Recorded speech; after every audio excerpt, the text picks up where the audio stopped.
नमस्कार बंधुरा आपनारा देखছেন कुकिंग हाउस ऑफ अनिमा। आज के आमी भेटकिर कालिया करब। तार जोन्नो देखो एखाने 6 पिस भेटकी माछ निये नियेछि। एबार এই भेटकी माछगुलोके आमी एकटु नुन दिए दिलाम एकटुखानी हलुद और दिए दिलाम एकटुखानी तेल।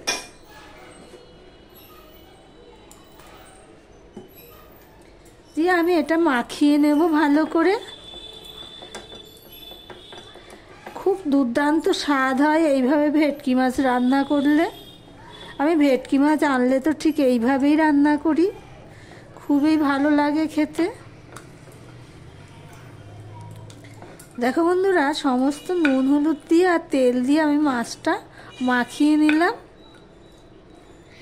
এবার ভেটকি মাছটা আমি রেখে দেব। রেখে দিয়ে ভেটকি মাছের জন্য যা যা লাগবে সেগুলো সব রেডি করে ফিরে আসছি, সঙ্গে থেকো বন্ধুরা। এদিকে দেখো একটা কড়াই বসিয়ে দিয়েছি, কড়াইটা গরমও হয়ে গেছে।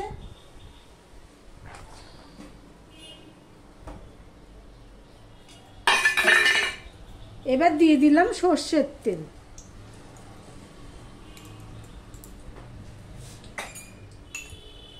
দিয়ে দিলাম অল্প একটুখানি নুন।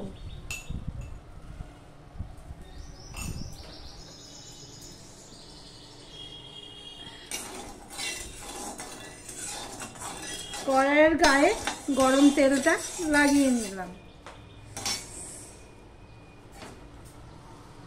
এবারে মাছগুলো আমি ভেজে নেব।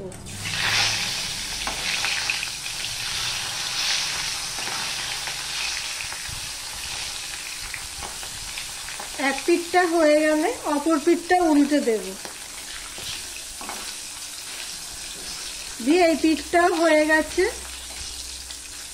ভেটকি মাছ মোটামুটি ভাবে ভাজবো। দিয়ে এক সাইড করে রেখে দিলাম। দিয়ে আরো এক পিস আমি দিয়ে দিলাম। মাছগুলো সব ভাজা হয়ে গেলে মাছ ভাজার যে তেল আছে তার মধ্যে আমি আরেকটু তেল দিয়ে দিলাম। এবারে আমি দিয়ে দিচ্ছি অল্প একটুখানি জিরে ফোড়ন।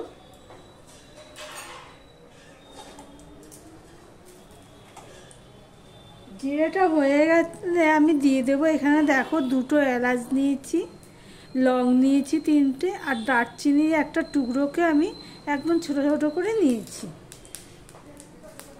তেজপাতা দিয়ে দিলাম একটা। এবার দিয়ে দিলাম আমি গোটা গরম মশলা। দিয়ে দিচ্ছি অল্প একটুখানি নুন। নুনটা দেওয়া হয়ে গেলে দিয়ে দিলাম টমেটো।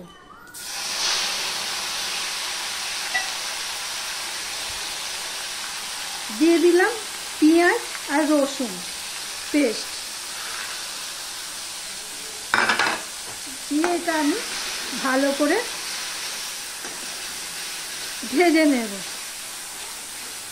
বন্ধুরা, তোমাদের একটা কথা বলি, যারা এখনো লাইক করোনি চট করে একটা লাইক করে কন্টিনিউ করো।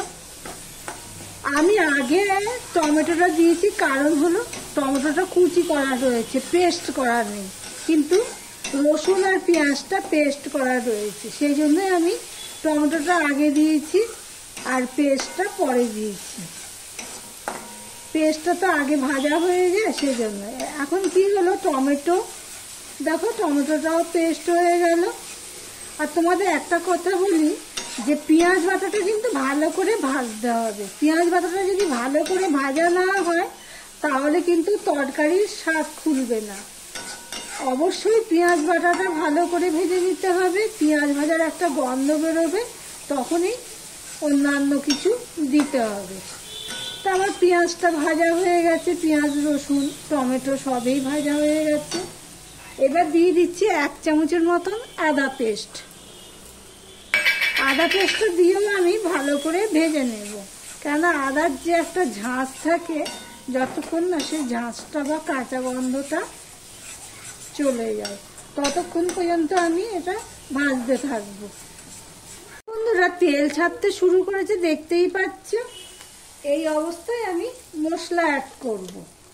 আমি হলুদ টলুদ তো কিছুই দিইনি, আমি হাফ চামচের মতন হলুদ দিয়ে দিলাম, 1 চামচ ঝাল লঙ্কার গুঁড়ো দিয়ে দিলাম, 1 চামচ ধনের গুঁড়ো দিয়ে দিলাম, আর 1 চামচের কম আমি জিরের গুঁড়ো দিয়ে দিলাম। মশলাটা কষানোর জন্য আমি টিফিন কৌটো দিয়ে পেঁয়াজটা বেটেছিলাম, সেই টিফিন কৌটো ধোয়া জল দিয়ে দিলাম, দিয়ে পেঁয়াজ আমি ভালো করে মশলাটাকে কষিয়ে নেব। আমার ভিডিওটি যদি ভালো লেগে থাকে প্লিজ লাইক কমেন্ট শেয়ার করে দিও।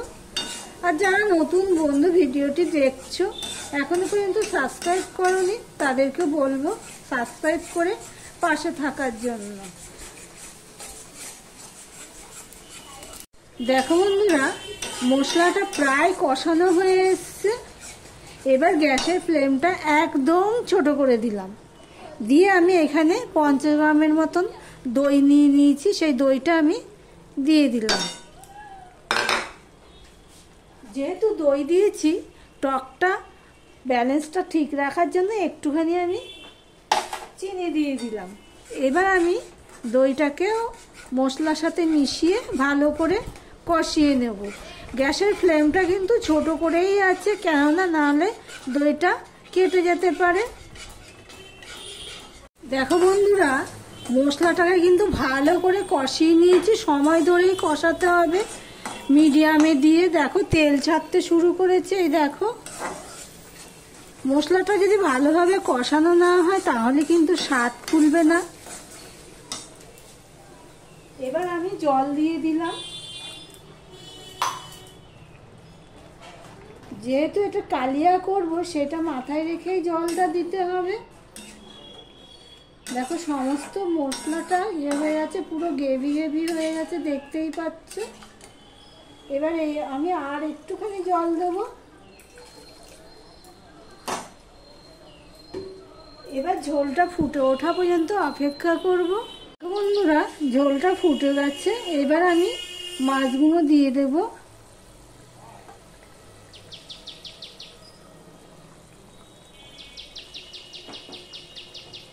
এখনো পর্যন্ত যারা লাইক করোনি, লাইক করতে ভুলে গেছো, তাদেরকে বলবো লাইক করে কন্টিনিউ করতে। এবার মাছগুলো দিয়ে আমি 5 মিনিটের মতন ফুটিয়ে নেব। মাঝে আমি মাছগুলো এপিট ওপিট করে দেবো, তারপর ফিরে আসছি, সঙ্গে থেকো।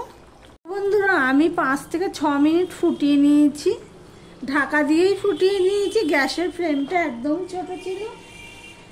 টেস্ট অনুযায়ী আমি আর একটু নুন দিয়ে দিলাম।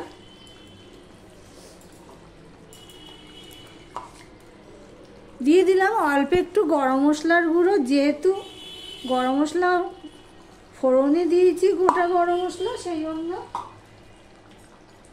দিয়ে দিলাম অল্প একটুখানি ঘি। এইভাবে একবার বানিয়ে খাওয়ার অনুরোধ রইল। এবার দেখো আমি নেড়ে দিচ্ছি, আর তরকারিটাও তোমাদের নেড়ে দেখাচ্ছি কেমন হয়েছে। এই দেখো বন্ধুরা, প্লিজ প্লিজ একবার তোমরা ট্রাই করে দেখতে পারো, এতটাই স্বাদ হয়। আমি নুনটা টেস্ট করে দেখেছি, খুবই স্বাদ হয়েছে। তাহলে ভিডিওটি আজকের মতন এখানেই শেষ করলাম। আবার অন্য কোনো সুন্দর সুন্দর রেসিপি নিয়ে চলে আসবো, সঙ্গে থেকো বন্ধুরা।